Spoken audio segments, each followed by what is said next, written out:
Hello class 12th। कल हमने phenol का व्यावसायिक निर्माण पढ़ा था कि किस प्रकार से फिनॉल का व्यावसायिक निर्माण किया जाता है। आज हम फिनॉल के निर्माण की कुछ सामान्य विधियों के बारे में पढ़ रहे हैं कि किस प्रकार सामान्य विधियों से हम फिनॉल का निर्माण करते हैं, जिसमें पहली विधि जो है वो है बेंजीन डायज़ोनियम क्लोराइड से निर्माण। ठीक है ना, या जो डायज़ोनियम लवण है उनसे किस प्रकार निर्माण इसका होता है। तो पहली विधि है बेंजीन डाइएजोनियम क्लोराइड से निर्माण। पहला है बेंजीन डाइएजोनियम क्लोराइड से निर्माण, जिसको BDCB कहा जाता है शॉर्ट में, बेंजीन डाइएजोनियम क्लोराइड से किस प्रकार हम बनाते हैं।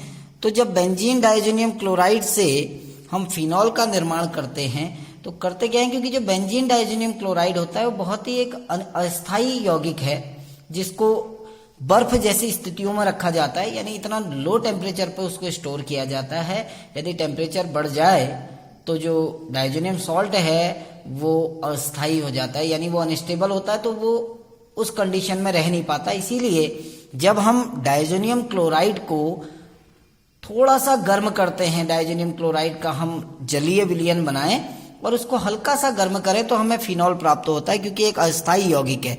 तो ये आपका डाइज़ोनियम क्लोराइड है, बेंजीन डाइज़ोनियम क्लोराइड, N2Cl ग्रुप आएगा।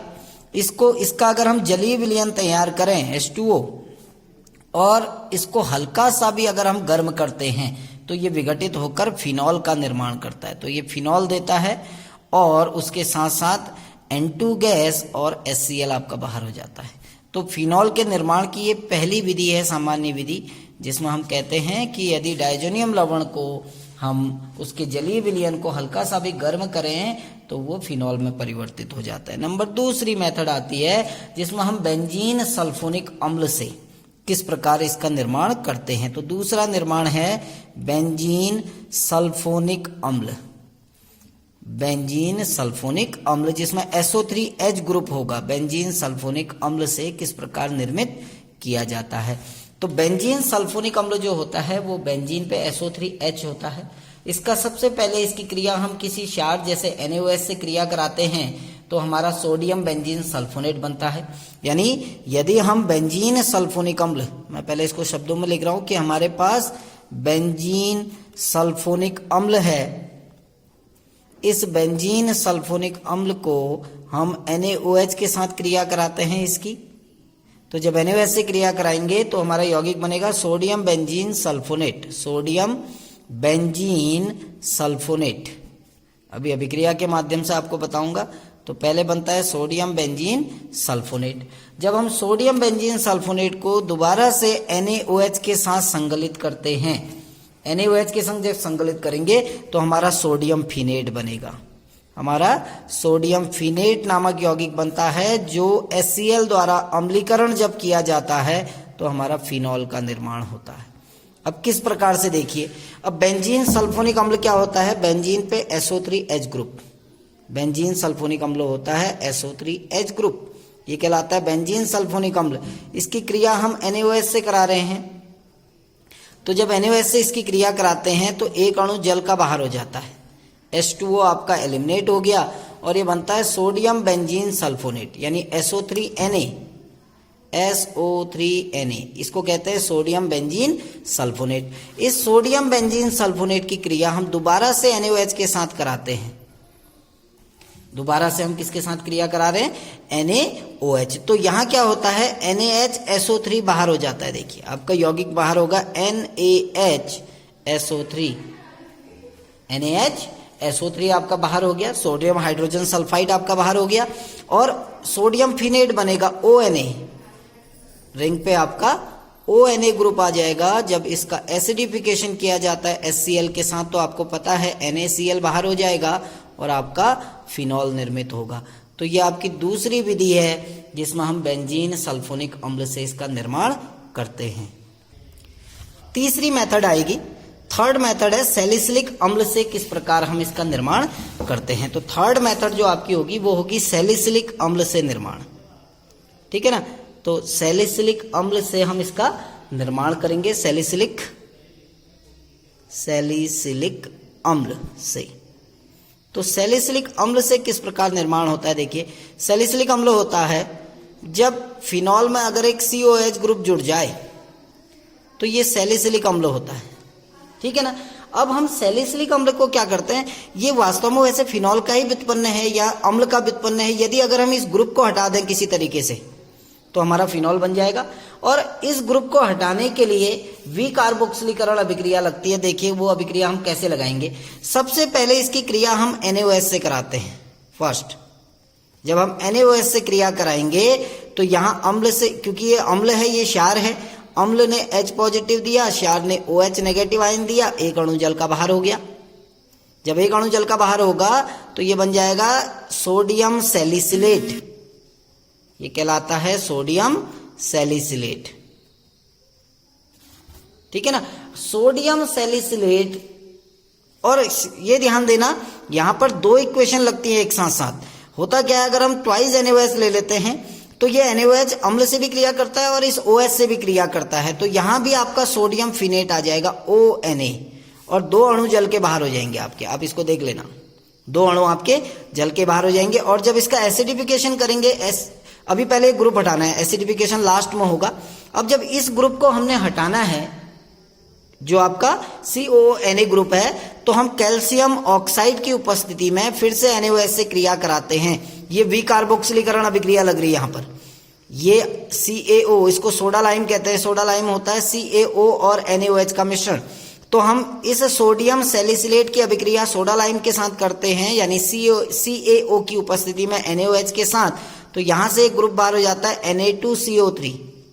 यहां से क्या बाहर निकल गया आपका Na2CO3, सोडियम कार्बोनेट बाहर हो गया, और ये H रिंग के अंदर चला जाता है तो लास्ट में आपका सोडियम फिनेट बनेगा ONA। और इसका एसिडिफिकेशन जब हम करते हैं HCl के साथ तो आपका फिनॉल प्रिपेयर होता है। तो हम सैलिसिलिक अम्ल में से अगर इस COH ग्रुप को हटा दें तो उससे भी हमारा फिनॉल का निर्माण होता है। चौथी और अंतिम प्रक्रम है चौथा, जिसमें हम कहते हैं ग्रिग्नार्ड अभिकर्मक से निर्माण। ग्रिग्नार्ड अभिकर्मक से निर्माण, कि किस प्रकार हम ग्रिग्नार्ड अभिकर्मक से इसका निर्माण करते हैं। तो ग्रिग्नार्ड अभिकर्मक का ऑक्सीकरण किया जाता है शुष्क ईथर की उपस्थिति में सबसे पहले, उसके बाद जल अपघटन किया जाता है तो हमारा फिनॉल बनता है। कैसे, देखिए ये आपका ग्रिग्नार्ड अभिकर्मक है फेनिल मैग्नीशियम ब्रोमाइड, इसका नाम है फेनिल मैग्नीशियम ब्रोमाइड, जिसको हम शॉर्ट में या फैमिली के अकॉर्डिंग इसको ग्रिग्नार्ड अभिकर्मक कहते हैं। इसका हम हाफ O2 के साथ ऑक्सीकरण करते हैं इन द प्रेजेंस ऑफ शुष्क ईथर, ड्राई ईथर ROR। तो होता क्या है, ये ऑक्सीजन यहाँ ऐड हो जाती है तो हमारा बन जाता है फिनॉक्सी मैग्नीशियम ब्रोमाइड, यानी बेंजीन के साथ ऑक्सीजन जुड़ जाएगी OMgBr। इसको नाम दिया जाता है फिनॉक्सी, इसको कहा जाता है phenoxy magnesium bromide, phenoxy magnesium bromide. और जब इस फिनॉक्सी मैग्नीशियम ब्रोमाइड का हम जल अपघटन करते हैं HOH के साथ, तो ये ध्यान देना जो MgBr है वो OH के संग बाहर निकल जाता है और ये H यहाँ जुड़ेगा, तो एक तो आपका फिनॉल प्रिपेयर हो गया और दूसरा आपका मैग्नीशियम हाइड्रोक्सी मैग्नीशियम ब्रोमाइड, जिसको हम कहते हैं हाइड्रोक्सी मैग्नीशियम ब्रोमाइड बाहर निकल जाता है। तो ये फिनॉल के निर्माण की कुछ सामान्य विधियां थी। इसके बाद हम फिनॉल के भौतिक और रासायनिक गुणों के बारे में पढ़ने वाले हैं। तो हम बात करने वाले हैं फिनॉल के भौतिक गुणों के बारे में, उसके बाद नेक्स्ट वीडियो में हम रासायनिक गुणों के बारे में आएंगे। तो भौतिक गुणों में सबसे पहले जो भौतिक गुण आता है वो आता है उसकी अवस्था और गंध, कि फिनॉल की भौतिक अवस्था क्या होती है और फिनॉल की गंध क्या होती है, रंग क्या होता है, वगैरह वगैरह। तो फिनॉल जो होता है वो ठोस भी होता है और द्रव अवस्था में भी होता है, और इसके जो क्रिस्टल होते हैं वो रंगहीन क्रिस्टल होते हैं। यदि ठोस अवस्था में है तो इसके क्रिस्टल रंगहीन क्रिस्टल होते हैं फिनॉल के। लेकिन यदि फिनॉल को कुछ समय तक वायु में खुला छोड़ दिया जाए तो फिनॉल का ऑक्सीकरण हो जाता है। ये ध्यान देना कि अगर आप लैब में देखेंगे तो फिनॉल हल्का सा गुलाबी रंग का होगा, आपका हल्का गुलाबी रंग का, वो इसके कारण होता है। वैसे फिनॉल आपके जो फिनॉल के क्रिस्टल हैं वो रंगहीन होते हैं, लेकिन यदि फिनॉल को खुला छोड़ दिया जाए या उसके अंदर कहीं से वायु चली जाए तो उसका ऑक्सीकरण हो जाता है और वह गुलाबी रंग का हो जाता है, हल्का लाल या गुलाबी रंग का हो जाता है। और फिनॉल की एक विशेष प्रकार की गंध होती है जिसको फिनोलिक स्मेल कहते हैं या फिनोलिक गंध कहते हैं, यानी गंध युक्त पदार्थ है, गंधहीन नहीं है, बल्कि एक विशेष प्रकार की फिनॉल के अंदर गंध होती है। दूसरा हम आते हैं उसकी विलेयता के बारे में, फिनॉल की विलेयता के बारे में। अब फिनॉल जो होते हैं, ठीक है ना, फिनॉल, अल्कोहल और फिनॉल वैसे एक ही प्रकार के यौगिक हैं, लेकिन अगर एल्किल समूह के साथ OH जुड़ा है तो उसको हम अल्कोहल कहते हैं, यदि एरिल समूह के साथ OH जुड़ा है तो उसको हम फिनॉल कहते हैं। अंतर इतना ही है। लेकिन अल्कोहल जो होते हैं वो जल में विलेयी होते हैं, हमने पहले ही कहा है अल्कोहल जल में विलेयी होते हैं, किसके कारण? हाइड्रोजन बॉन्ड के कारण। फिनॉल को भी हाइड्रोजन बॉन्ड बनाना चाहिए, बनाता भी है, लेकिन फिनॉल जो होते हैं वो बहुत ही अल्प विलेयी होते हैं, फिनॉल जल में अल्प विलेयी होते हैं, जबकि ये भी हाइड्रोजन बॉन्ड बनाते हैं, ये भी हाइड्रोजन बॉन्ड बनाते हैं, क्योंकि इनमें भी जो OH समूह है फिनॉल में, ये ध्यान देना, फिनॉल में जो OH समूह है इसकी प्रकृति भी कैसी है? ये भी ध्रुवीय है, और अगर ये पोलर है तो ये भी हाइड्रोजन बॉन्ड बनाएगा जल के साथ। लेकिन अब जो हाइड्रोजन बॉन्ड फिनॉल बनाता है उसकी प्रबलता अल्कोहल की तुलना में कम होती है। अब फिनॉल में दो चीजें हैं, देखिए ध्यान देना, ये जो होता है ये समूह है ध्रुवीय समूह OH समूह, और जो ये बेंजीन रिंग है ये अध्रुवीय होती है, नॉन पोलर। तो फिनॉल में क्या होता है, बेंजीन रिंग का बड़ा आकार होने के कारण जो बेंजीन वलय है वो बंध बनाने की प्रकृति को, यानी हाइड्रोजन बंध बनाने की प्रकृति का विरोध करता है। ये तो बंध बनाने के लिए ये बंध बनाना चाहता है OH समूह, लेकिन बेंजीन वलय जो है वो बंध बनाने का विरोध करती है। फेनिल समूह का आकार बड़ा होता है, इसका आकार बड़ा है, ये छोटे आकार का है, तो बड़े आकार का होने के कारण ये बंध बनाने का विरोध करता है हाइड्रोजन बॉन्ड का, जबकि OH समूह हाइड्रोजन बॉन्ड बनाना चाहता है। तो अध्रुवीय लक्षण ज्यादा है, ध्रुवीय लक्षण कम है, जिसके कारण फिनॉल जल में अल्प विलेयी होते हैं, ठीक है ना। ये यानी कि अध्रुवीय जो समूह है ये इसकी जो प्रकृति है, इसका जो नेचर है, पोलर नेचर है, उसको ढक देता है, जिसके कारण फिनॉल जो है वो जल में अल्प विलेयी होते हैं, कार्बनिक विलायकों में पूर्णतया विलेय होते हैं। तीसरा पॉइंट और अंतिम पॉइंट हम बात करते हैं जो है क्वथनांक, फिनॉल का क्वथनांक जो है, बॉइलिंग पॉइंट। अब फिनॉल का जो क्वथनांक है, मैंने पहले भी कहा था कि जो क्वथनांक होता है वो सीधे सीधे मॉलिक्यूलर मास पे डिपेंड करता है, यानी बॉइलिंग पॉइंट डिपेंड टू जो उसका मोलर मास होता है। यदि दो पदार्थों का मोलर मास सेम है तो उनके बॉइलिंग पॉइंट भी सेम होने चाहिए, लेकिन और फैक्टर भी काम करते हैं। इसीलिए कहा जाता है कि फिनॉल जो होता है वो अपने अणुसूत्र से अधिक क्वथनांक होने वाले होते हैं, यानी फिनॉल का अणुसूत्र जितना है उसके आधार पर जो क्वथनांक निर्धारित है उस क्वथनांक से इनका क्वथनांक ज्यादा होता है।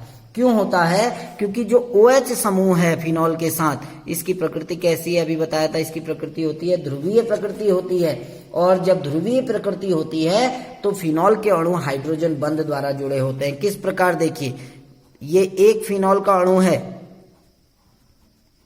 ये दूसरे फिनॉल का अणु है, देखिए मैं इसको ऐसे बना रहा हूं, ये तीसरे फिनॉल का अणु है। तो फिनॉल का ये जो OH समूह है, क्योंकि इसकी प्रकृति ध्रुवीय है, तो ये फिनॉल के अणु एक दूसरे के साथ अंतरा आणविक हाइड्रोजन बंध द्वारा जुड़े होते हैं, और अंतरा आणविक हाइड्रोजन बंध के साथ जुड़ने के कारण इनका क्वथनांक क्या होता है? उच्च होता है। तो ये फिनॉल के कुछ भौतिक गुण थे। अब हम कल फिनॉल के रासायनिक गुणों के बारे में बात करेंगे। Thank you.